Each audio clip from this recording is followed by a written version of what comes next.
Ja, hallo zusammen. Ich wollte über das Kernel Accelerator Device sprechen. Das ist also... Hallo, geht's jetzt besser? Also, ich möchte über das Kernel Accelerator Device sprechen und das ist im Prinzip eine Hardware-Karte. Ja genau, der Überblick ist der, also, okay, sorry, wrong language. I told them that they said me that I have to make the lecture in English, so I have to switch the babelfish. Okay, why do we want the Kernel Accelerator device and what is it? How does it work?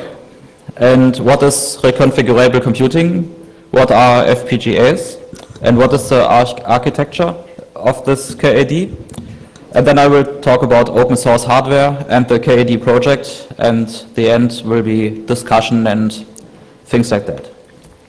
Why do we want the KAD? As you may have experienced, many things are too slow. You can buy faster CPUs and pay more for your electricity. For example, you want to encrypt your drives, that's always a good idea. Or you want to use crypto analysis or DSP functions for video transcoding and things like that. And you do it in software, and it takes some time, especially if you have drive encryption. That is not that good because you buy, for example, a big server with 2 CPUs and fast SCSI drives, and then you have drive encryption, and so it renders everything to all scrap because an old IDE drive is faster than a SCSI drive with software drive encryption. So the conventional way of to solve computing intensive problems is to throw MIPS at the problem, to transform your computer room into the sauna club, because you have so much heat generated. For example, my computer room is some kind of sauna club. I do not need to turn on the heating because I only have to boot some computers, and so the room temperature stabilizes. The smarter way is to use reconfigurable hardware, and this is, for example, the reason why one needs KAD. The KAD is a reconfigurable computer subsystem.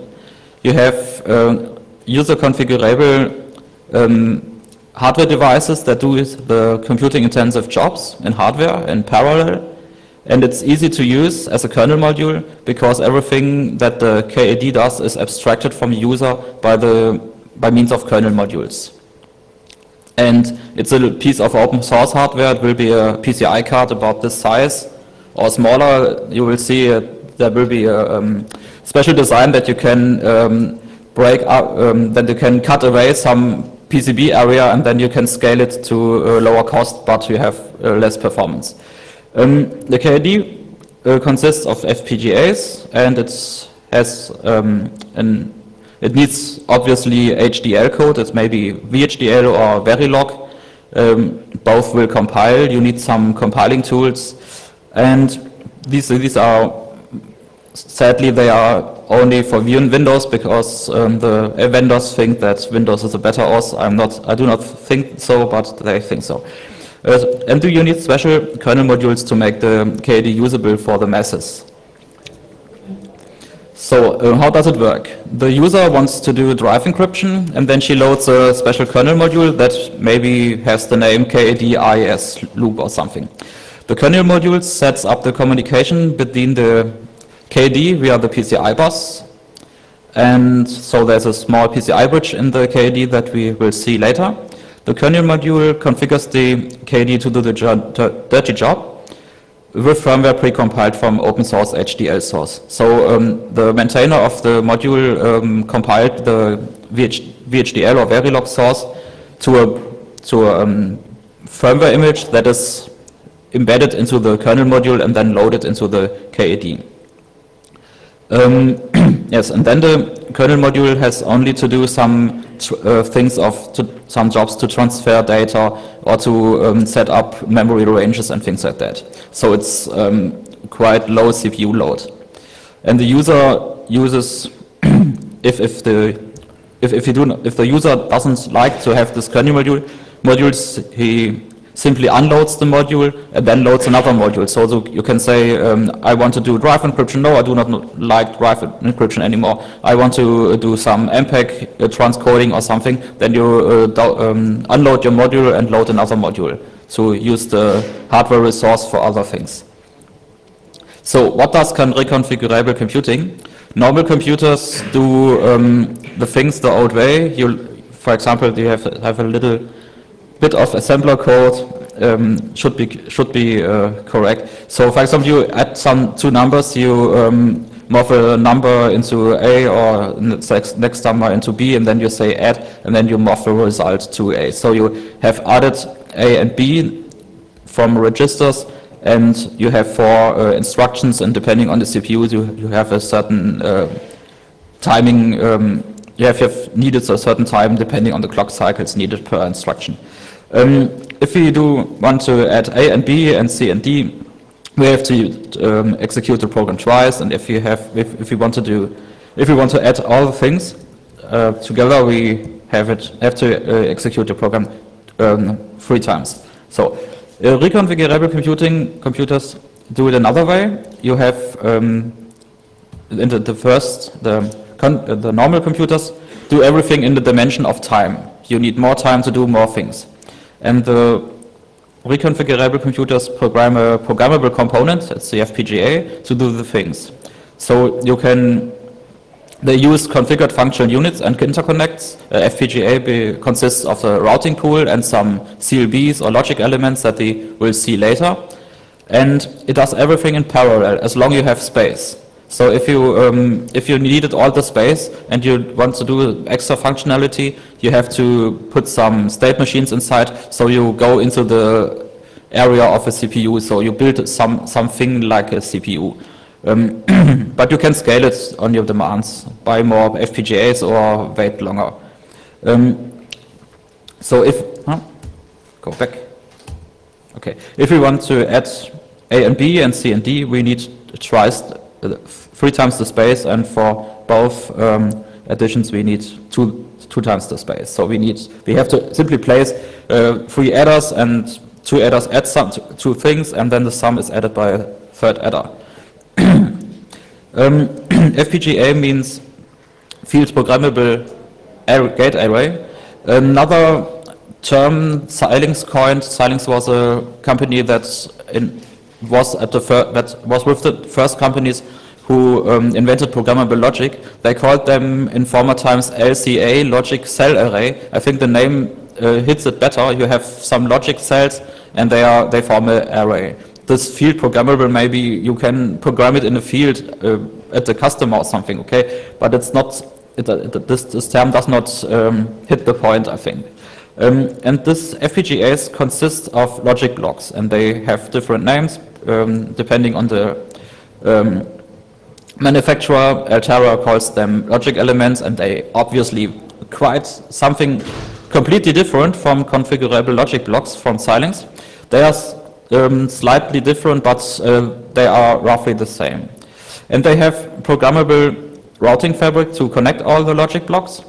They have universal I/O cells to talk to the environment. You need to talk to buses and things like that. And some extra things like PLLs or dedicated RAMs. And sometimes they have multipliers. Multipliers are needed for DSP functions. You have all the MAC operations, multiply and add, and you can produce fur filters and things like that if you have multipliers and adders. And so it's quite good to have multipliers in an FPGA or in some DSP things. Okay, so this is a structure of a FPGA. This is I took this picture from Xilinx, as you can see. You have these, okay, the mouse is quite slow because I want to compile something at this time. You have the CLBs, and then you have here the embedded RAM and multipliers, and around you see the I/O blocks. So if you want to see inside this, what do the CLBs? I have another slide from Altera. They tell us about their logic elements, and then you have here the I/O blocks for I/Os. Okay, so this is the structure. It looks quite complicated, but it isn't.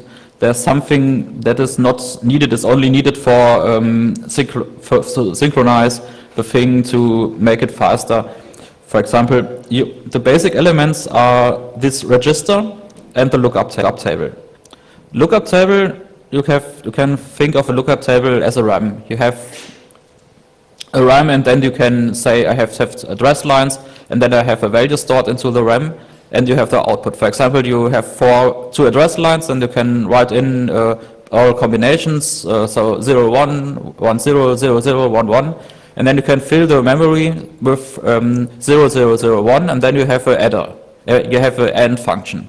If both address lines are high, then the value stored is a 1, then the output is high, so you have the adder, and if the other memory spaces are filled with zeros, it does the function of AND. So then you can do everything with lookup tables, you fill it with the appropriate logic map, and so this is done. But combinatoric logic is not everything, because you cannot produce any state machine with combinatoric logic.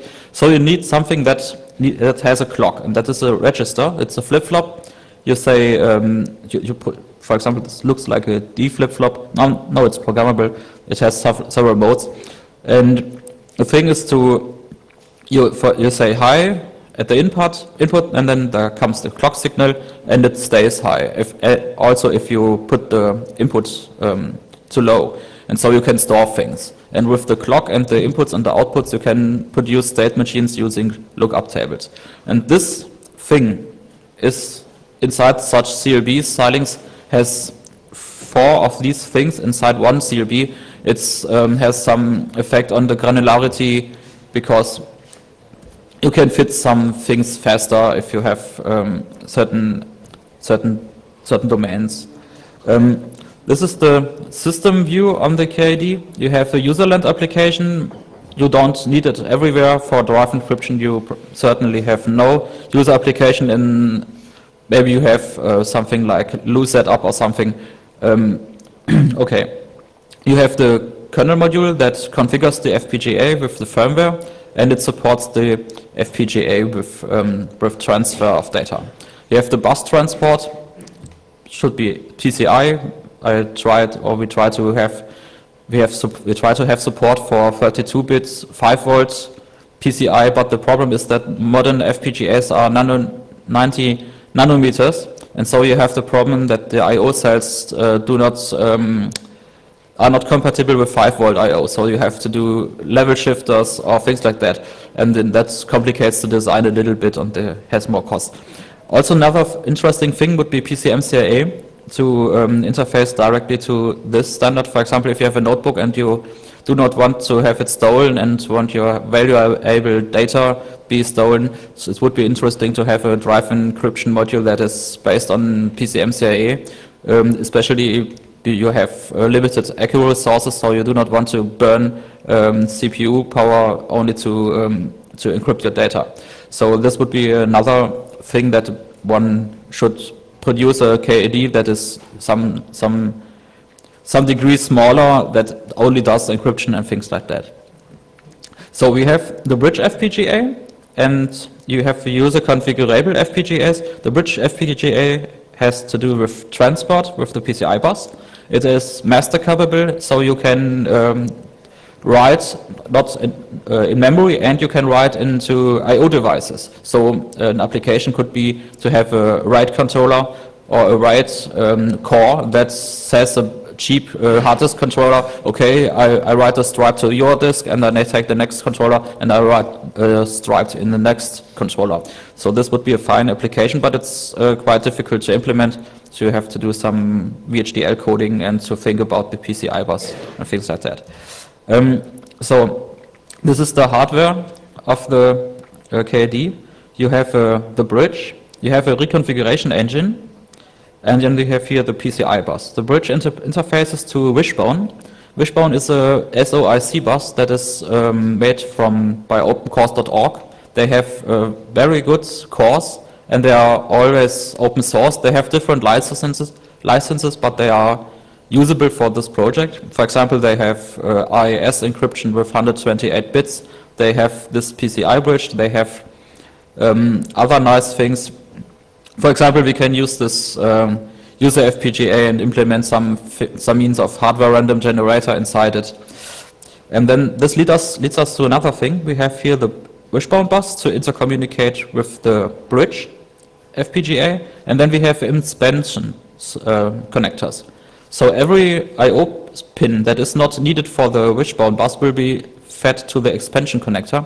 So we can put additional PCBs on each FPGA. So you can say, I have a certain application, maybe you use some measurement application with FPGA 1, and then you have maybe a write controller, and then you have a RAS encryption, and then you have an analog module for the hardware random to generate noise, for example. And then you plug it here. And if you want to have faster communication between the one, you put a cable between these expansion connectors to have a faster transfer. So you do not need the wishbone bus, you can do your own fancy stuff.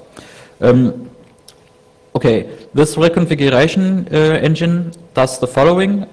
We use SRAM-based FPGAs. There are different flavors of FPGAs. There are anti-fuse FPGAs. They are mostly used in space. You can program them once, and then they stay programmed, but they are more resistant to radiation. Then there are flash-based FPGAs. You can reprogram them, but you always have to flash them, and this needs some time. And the other thing is, yes, they are sometimes more expensive because flash cells are bigger than SRAM cells. Okay, we will use SRAM-based FPGAs, so the reconfiguration engine will be fed by the PCI bus with some data, and then it configures the FPGA you select with the bridge for your application. So, operating system has the following view on the system. You have a userland interface. So it depends on the intended application. You have kernel modules. They are precompiled as HDL in firmware. The firmware loader configures the FPGA, and it supports the FPGA with transfers and things like that. Initiate, transfers, memory mapped I/O. Yes, and it interfaces to other kernel modules and userland. For example, you can make a KD module that shares one FPGA with different applications. For example, you have some space left, so you make a HDL code that does encryption and other things, and then you can share the core with different kernel modules. So the HDL view on the thing is we use IP cores because it's a tremendous effort to do all the things from scratch. So this provides us fast time to market, and the open IP cores are combined to form a system that we want. Additional VHDL code or HDL code will be coded.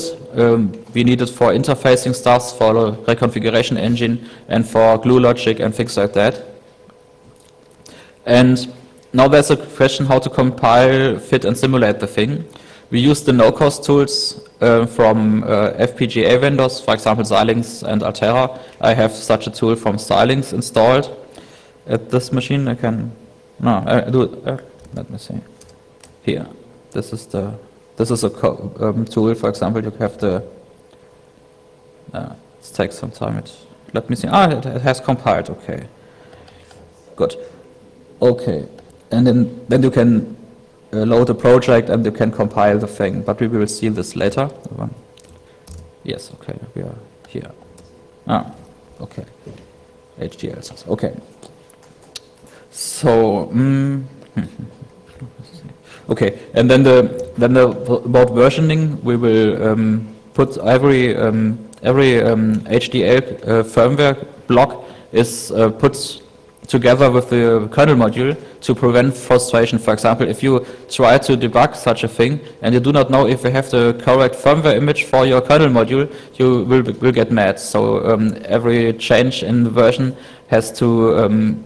implies a change in the kernel module, regardless if the change was made in the kernel module or in the firmware. So what is open source hardware? some people may think open source software is enough. We have design reusability. That means you can take your design or the design that somebody else made, and you can take it and modify it for your use, and you do not have to worry about issues about copyright and things like that. And yes, and open source software, there are some good resources. OpenCourse.org has the IP course. The open hardware is my page. There's the KED project. And opencollector.org has some information about tools. If you have either electronic design assistants, most companies use expensive tools like Mentor Board Station or Cadence Concept or things like that. These tools cost about 10,000 euros or more, but they are quite good. I worked with such tools at my old company where I was employed. But you have the problem that you cannot communicate because nobody likes to buy such tools, and so there are cheap tools like Eagle. Eagle is not a good tool. It's good enough for small project that you do for your master's thesis, but I would not recommend it for bigger designs because it has some limitations. But I have not looked at the newer versions because I do not like the tool. Okay, there are free tools. Open source, GNU tools. It's a GNU EDA. It's a schematic editor. It can capture designs. You can put properties on wires, on interconnects. That is very important because if you have a PCI design, you will have to think about delays, about impedances and things like that. And if you mess something up here, you will burn money on prototype boards that will not work or will work with reduced clock and things like that. And for the Fpga, we cannot use open source either because there is no open source either. The Fpga vendors are very, they have a high interest on closing their structures, so they will not tell you what is inside the Fpga, how the routing pool is made, how the CLBs are configured and things like that. So they want to keep all these things under the hood. Even if you buy a tool from Synopsys that is quite expensive, you have the backend to fit the compiled VHDL. You have to buy this backend from the Fpga vendor because they do not give information about programming the devices. So we have to use the free closed source EDA, and it uses Windows and do not like it. Okay, if you want to participate in the project, it's a quite big project because it needs everything. It needs hardware designers, it needs HDL coders, and it needs kernel module coders, and it needs some ideas for applications. So if you have a good application that you want to accelerate, so think about this, and then we have to split it into the parts. Hardware will be done in some months in VHDL and kernel coding. So every new project will mostly use VHDL and kernel coding. Yes, let me see. Okay, so I'm through this part. We can discuss about it, and I can show you something. Let me see. Where it is. So, okay. Now. Okay. So there's a small tool that is shipped with the PCI bridge. It's intended to configure the bridge because it's not that easy to configure such a big thing, and it shows the structure of this. You have the PCI bus and you have the config space. For example, if you have a post bridge, you have the PCI bus, and then you have the CPU on the wishbone side. So you do the config cycles. After reset, your config cycles are needed to initialize PCI devices. You do it here, but we do not want this because we do not have a CPU, so we have to use the guest bridge. It's, let's say, call it guest bridge. If you know the word of the embedded bridge, for example, if you are familiar with PCI design, there is transparent bridges that are initialized from the CPU side. For example, the old DEC bridge 21150. and there are not non-transparent bridges. That was the DEC 121.550, I think. The thing is, it depends on which side has the control about over the config space. The config space is used to initialize the design, and this bus here the CPU from the PCI side configures the device, but we are able to, we have a PCI master, so we can also initiate transfers. So we request the PCI resource. So we pull, for example, the request line, and then the PCI arbiter says, okay, you are allowed to do your transfer action, and then they can write to every device that is on the PCI bus. So we can write to network interfaces and things like that. So it would be, so we have a big amount of power. So this KAD allows us to do quite everything on the bus. So we can write to RAM, so we can write to the devices, and so we can add extra functionality to the devices. Okay, so this is inside. There is, let me see, this bridge here. There are FIFOs. They decouple the transfers because we can have our wishbone bus in another clock domain that other than the PCI. So PCI has maybe 33 megahertz or 66 megahertz, and we can be complete asynchronous from the PCI design. That has some advantages if we have some constraints on our side. For example, if we want to do some things like software-defined radio or something, so we get a clock source from somewhere else, and then we need this thing. Okay. So, okay, no. Okay, so here is I opened the AES core from opencourse.org. Yes, so you can slow thing. So you can look at the Verilog code. So if I opened it to that, you can see how Verilog looks like. Yes, you have the wire statement to assign some resources.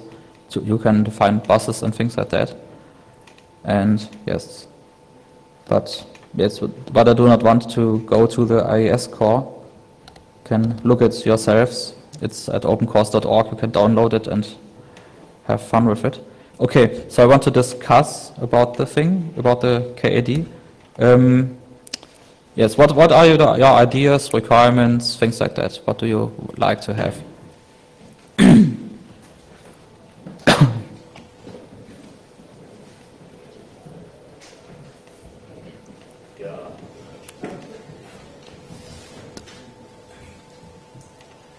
Does it work?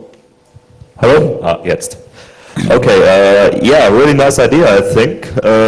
So what you really would wish to do is you just have the source code of your kernel module in C, and you would actually like to dynamically offload some load from your kernel module into the FPGA just on demand without having to write VHDL code. Now I know there are some attempts to just compile a specialized version of C into VHDL or Verilog in order to synthesize the stuff. System C, right. Do you have some experience with this, or do you have any idea how to integrate it into your framework? Because that would make the whole approach more available to the normal system level programmer who doesn't have any knowledge of VHDL.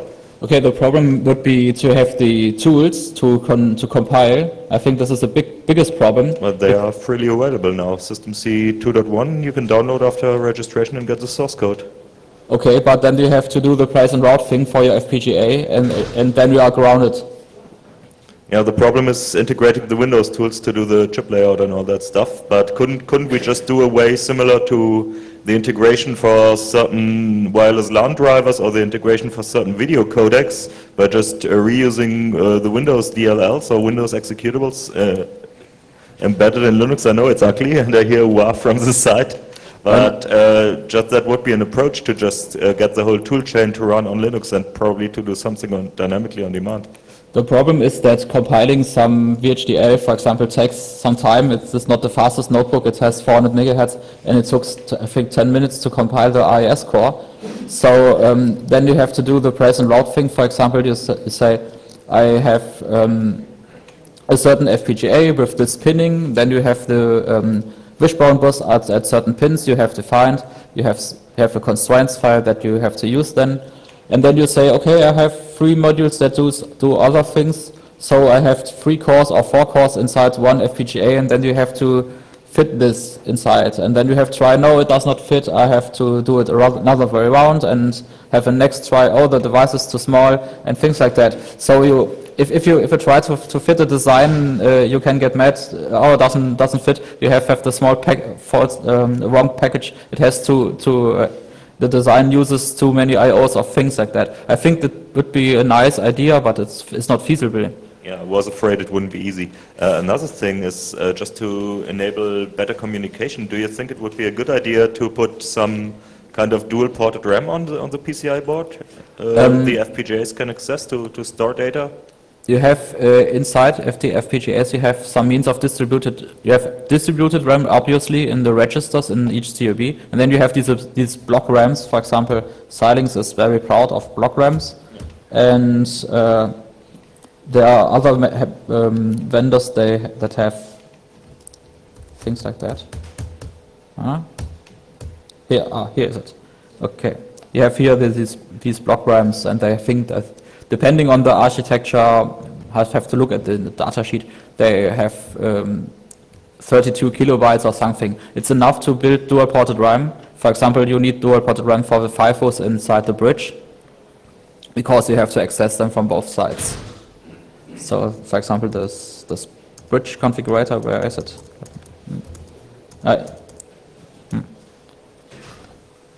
It's somewhere. It has some, that states the FIFOs that are here. They have it's very obviously they have such pointers, and then you have circular FIFOs matched with this, and then you see here the FIFOs here. So this is, you can say what FPGA you have. For example, FPGA Xilinx, then they will implement these in different RAM, in block RAMs, for example. Or if you have an ASIC, it depends on the technology you will use, how to use the RAM. But we also have these expansion connectors here, so you can put a board inside on this thing and assemble it with dual data rate RAM or something. The I/O is very flexible of FPGA, so you can even talk DDR2 and things like that. Okay, one short last question. Is the PCI bridge bus mastering capable?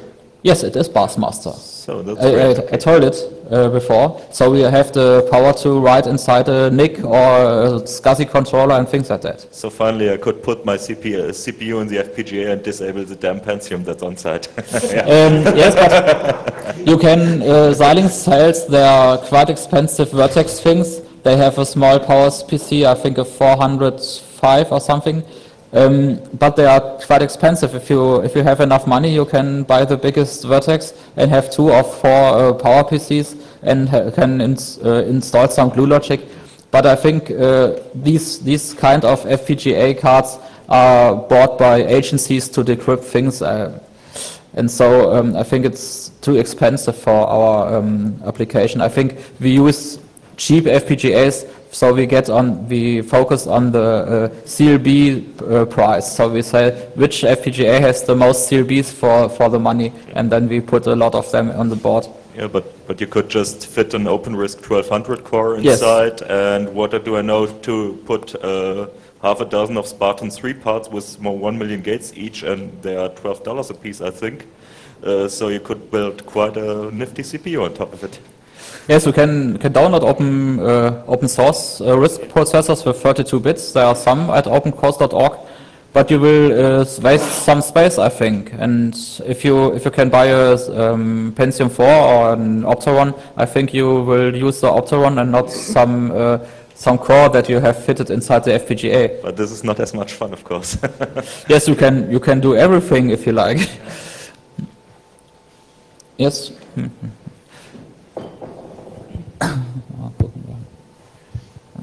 I have a number of questions and remarks, but first, okay. I think I'm not sure if I'm allowed to say, but next version of the Exciting tools will run on Linux, so we don't need DLL emulation, I think. Yes, but they're not free. No, Free they're as not in free, that's true, yeah, I agree. The freedom part is not solved, but the Windows part is at least solved. So you have to pay for finished, ISE 6 free, and then you can buy it for Linux. Yeah. But the problem is that not everybody wants to buy such tool, Yeah, and we do not know if we want to take Xilinx. Maybe Xilinx is evil, and we want to take Altera. We do not know. Mm-hmm. Okay, no, just a side remark. Did you look at other projects which are doing, because the GNU Radio people are basically doing something similar. Who does it? The GNU Radio people. They have a design which it's a USB design, based design. It's a Cypress FX2 and behind it a Cyclone, an Altera Cyclone Fpga. And they want to use it for software radio implementations, but somehow it seems similar to what you plan. It's a bit smaller scale than this project, but the PCI bus is more powerful. You can directly write into the devices, and yes, using USB you need the CPU, and I do not like to use the CPU because I want to take jobs from the CPU and put them into hardware.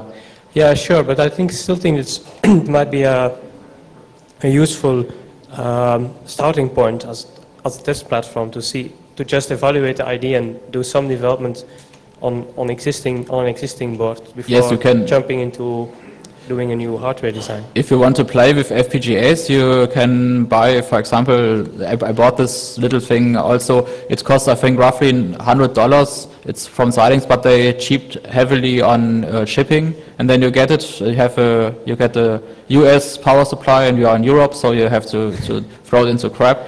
But it's nice to play with FPGAs. For example, take a core, download it. But it is not a PCI board. And it's not what we want. We want this wishbone bus, and we want the bridge, and you cannot buy such a thing. Okay. No, okay, that's right. Another thing was okay.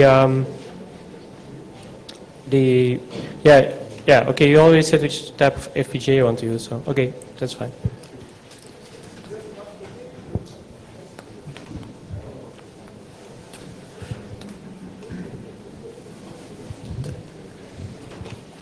My question is, do you calculate the costs for such a board over the thumb, the rules of thumb? Okay, I can give you a rough estimate, but it depends on the quantity of boards. This project is at a rough concept. The project will have the stage, the rough concept, the detailed concept, and when we make schematics and board design and things like that. So we do not know which FPGA will be used, but I think maybe it costs €300 or so. But you can scale it. You can take the board, have the Gerber files, and you can cut this thing, and then we have two FPGAs. The €300 is this the full version I see in your picture? I do not know how much it is, because the biggest cost is to have the boards produced. Yeah. So if you have a small series, for example, we want to produce 100 boards or something, we have to find a company that does the boards, that does the assembly and things like that, and and they have high costs on installing the machines and things like that. So I know from my former job that the prototype board is about €2,000. I designed compact PCI computer boards, and the prototypes were about €2,000 a board, unassembled, because it had 12 layers and was impedance controlled and things like that. And so prototypes are always expensive. This should be not so No. I do not like to have a 12-layer design. I think you could have 4 or maximum 6 layers because it's too expensive. And I think we will look for a cheap vendor. Maybe we can use some. If you know a vendor that wants to have some benefit, like advertisements on our website or something, that produces cheap boards, that would be interesting. Okay, thanks. Okay.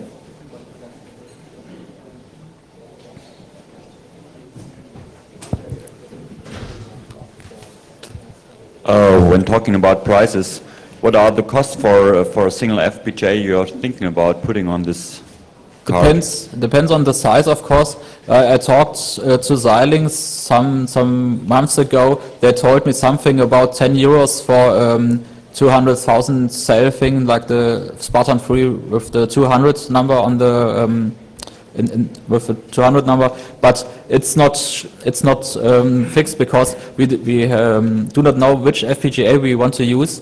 We will make a calculation on price per CLB. So for example, if we can use smaller FPGAs, they are cheaper, but we have to use more board space, and board space costs because you have an assembly process, and then you have the space, and then we calculate the best ratio. So we say, okay, we use the FPGA and the board space, and then we say, okay, this will be a cost-centered design, to make it short. But on the other hand, you want a number of CLBs available. Yes, of course. We want enough CLBs to fit RS encryption in both directions, and to have some RAID things and things like that. So I think we will take the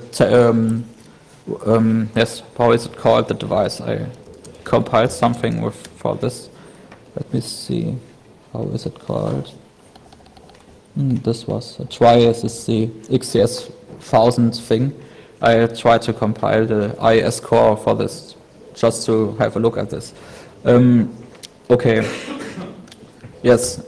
So look at the data sheets, but it depends. The Cyclone 2 device from Altera is also interesting.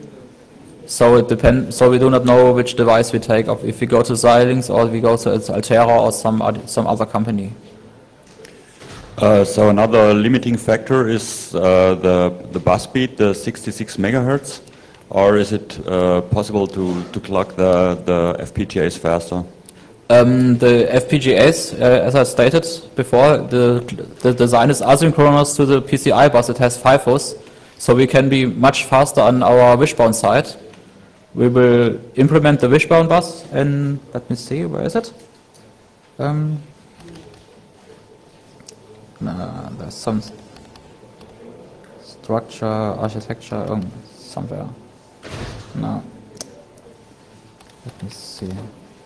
We have a look for the dice picture. Huh? Why doesn't it work? No. Okay. You know. Okay, it doesn't work. Crap. So we have the wishbone bus, and then we try to clock it as fast as possible, and it's asynchronous from the PCI bus because we have FIFOs in the bridge.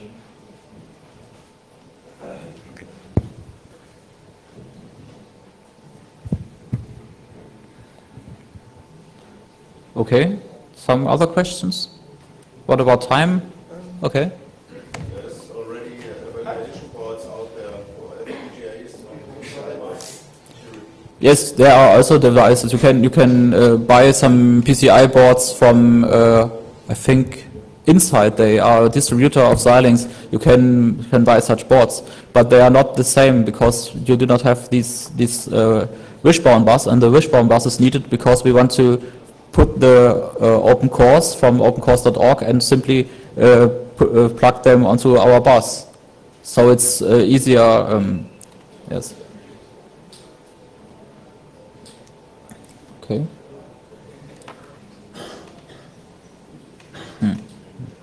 No questions? Okay, then I think we are ready if we do not have any questions. And if you are a skilled VHDL coder or something, then you are highly welcome to write me a mail. Let me see, I think. So simply go to openhardware.de, and then you go to the KAD section. It's my page was designed as a project for people who like hardware. So you go to digital and then to the KAD, then you find a submit thing. Also my mail address, my normal mail address that I can give to everybody is webmaster@openhardware.de, And if you write something in the child subject like KAD, I will read it. Other things will not be read so often. Okay. Yes, I think that is it. I'm through. Okay, thank you.